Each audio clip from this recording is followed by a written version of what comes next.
Zoro s'est révélé comme véritable bras droit via des actions précédentes à celles de Thriller Bark.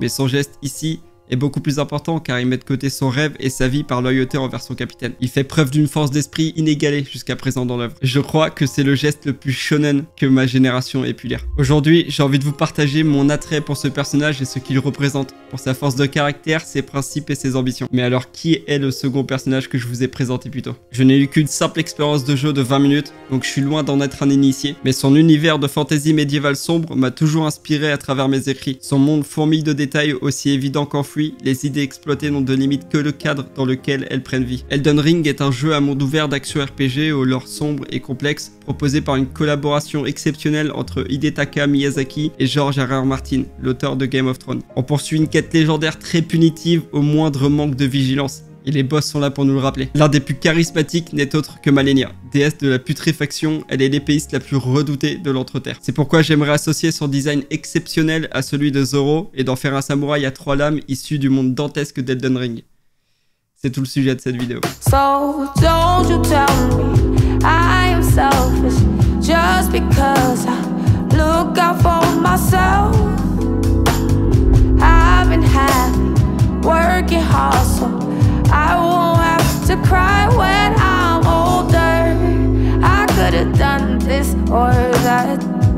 I remember when I used to.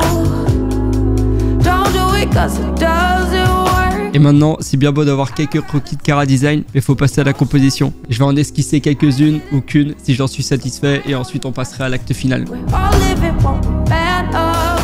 Je m'équipe de mon critérium, de mes points tubulaires pour composer mes ébauches. J'en ai dessiné 2. Le truc, c'est que mon attention était portée vers cette recherche faite précédemment.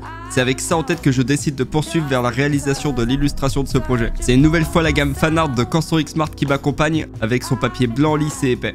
Ici, je reporte à plus grande échelle l'esquisse qui me sert d'exemple dans une compo funeste avec un grand arbre qui semble ne contenir aucune feuille. L'idée, c'est que Zoro dans cet environnement incarne l'idée du Punisher, un anti-héros à la Guts dans l'univers de Elden Ring. Il est temps de passer à l'ancrage. Et pour ça, je m'équipe des manga pen. Il en existe plusieurs tailles et elles couvriront largement l'utilisation que je veux en faire. On ne peut pas se permettre de réaliser des délits avec, mais je me sens beaucoup plus à l'aise qu'avec une plume et donc plus spontané dans mes traits. L'intensité du noir tient bien et on verra plus tard qu'il ne se dilue pas du tout au passage des feutres.